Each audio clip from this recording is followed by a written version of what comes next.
Okay, so we're going to do a quick routine on how I do my feeding. So here's my, it's like a large brine shrimp frozen cube.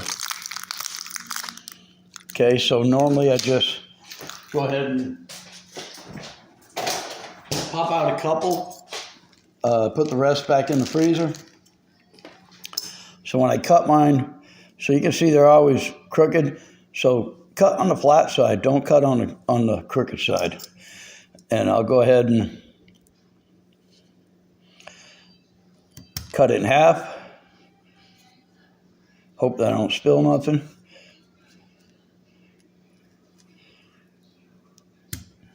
It's a regular knife. So I got my fours and I take that, cut that in half.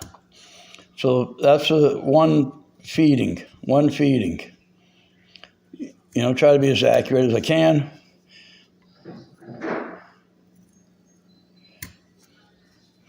Try to get them all the same size. So that takes care of like a week feeding for me. So then what I do is take a regular old little plastic baggie.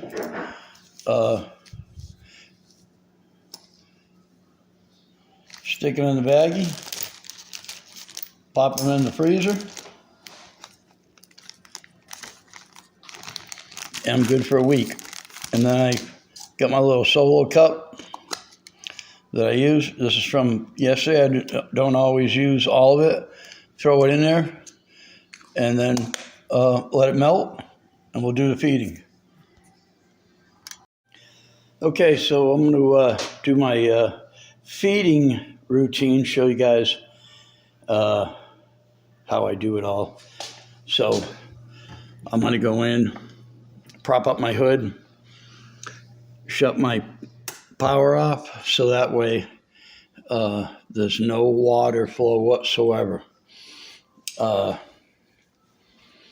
I showed you the size and what I do. So normally I have an extra hand, but holding a video, so I'm going to try to do this the best I can. So here's my solo cup, right? I got my little quarter cube all softened up, and I'll take about this much. Okay, I'm going to bring this over to the tank and just show a few things. So that's about a half to 3/4 of a teaspoonful of stuff. Okay, let me see if I can get it into regular light and get a better idea. Okay, so I always feed them in this top left corner. As you can see, the firefish is coming in from the bottom, and then eventually, there he is. I don't know if I can get a good shot of him. The Watchman goby will come out, because I know it's feeding time,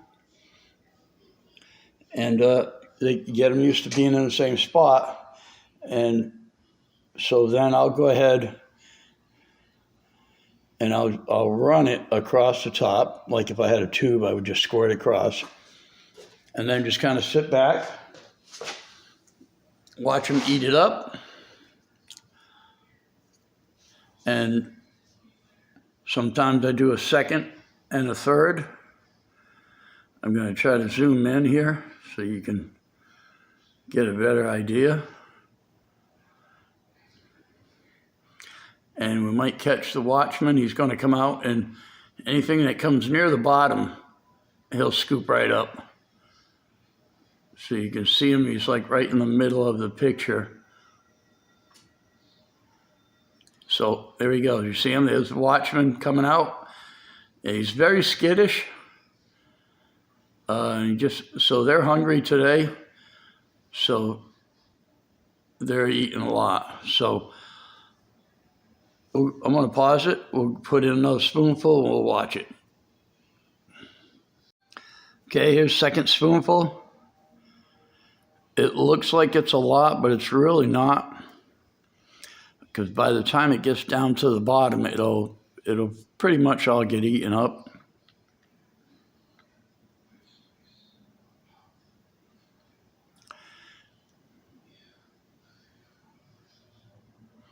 Yeah, see the firefish, when it starts getting lower, the firefish will come in, he'll just start hitting it like crazy.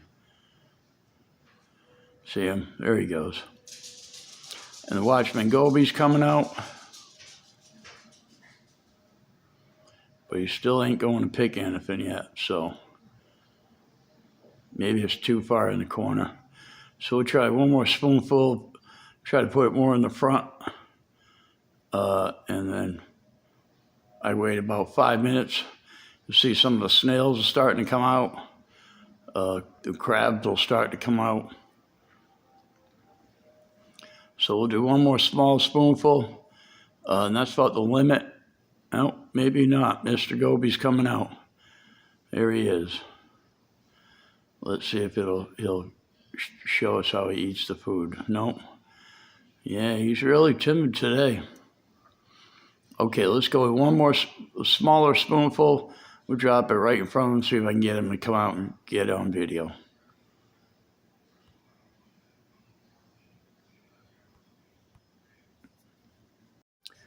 All right, so this will be my last spoonful I use. I probably put half as much this time, trying to get the Watchman Goby to come out on video.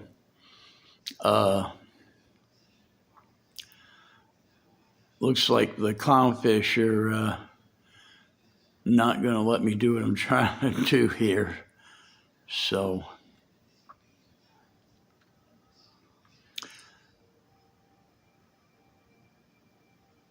yeah. All right, let's try one more time. All right, so we'll go with our last spoonful. Let's see if we can get the Watchman Goby to come out, and I can get that on video how he eats. Here he comes. He came out quick. He's going to suck it right off the sand. It's really cool to watch. Let me see if I can get in focus a little more. There he is. And he goes right on the sand and sucks it right off the sand. Here he is. Because it's floating down in front of him, he'll grab it out of the water column as well.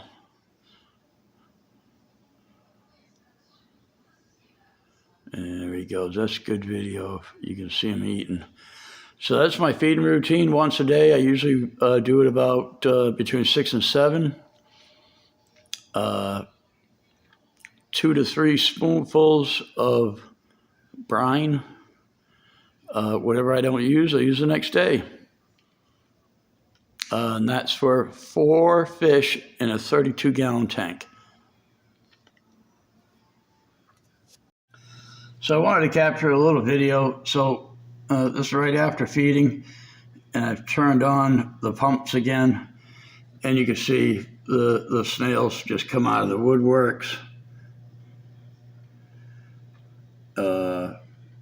Hermit crabs. I got a Sally Lightfoot somewhere that runs around. Bumblebees. Yeah, so, there's, I don't know if you could see it. If you look real close, you can see the Sally right there. See it right there. So, yeah, that's the cool thing. Once I turn the pump back on, all the scavengers, the cleanup crew folks, come out and do their thing. So it's been doing pretty good.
So I'm going to do a quick little focus in on, this is the, when my peppermint shrimp shed his outer, I guess, shell, and the crab does this too. The Sally Lightfoot crab does the same thing. It'll shed their shell when they're growing a new one. So that's pretty cool.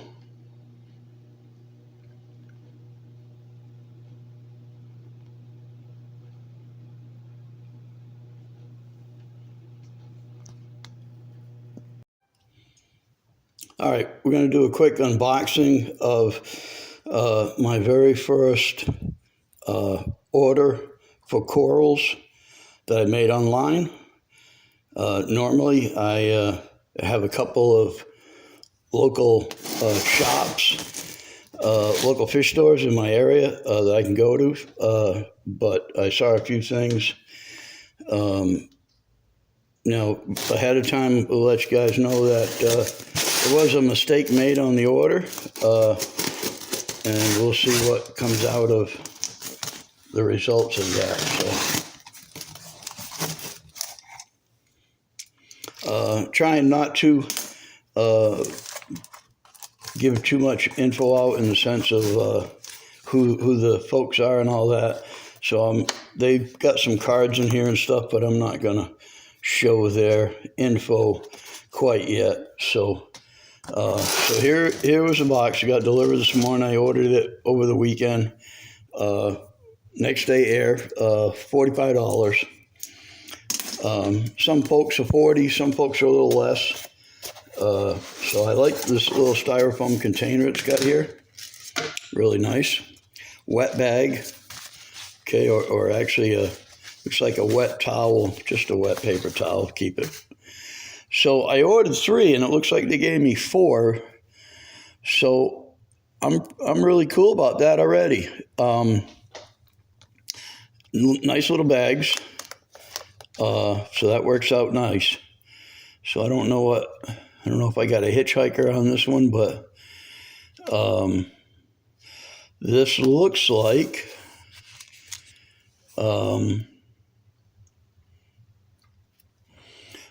one of the Zofrags, but I got to look a little better because it really doesn't look like a Zofrag. I don't know what this is, but it might be the Zofrags. Yeah, maybe.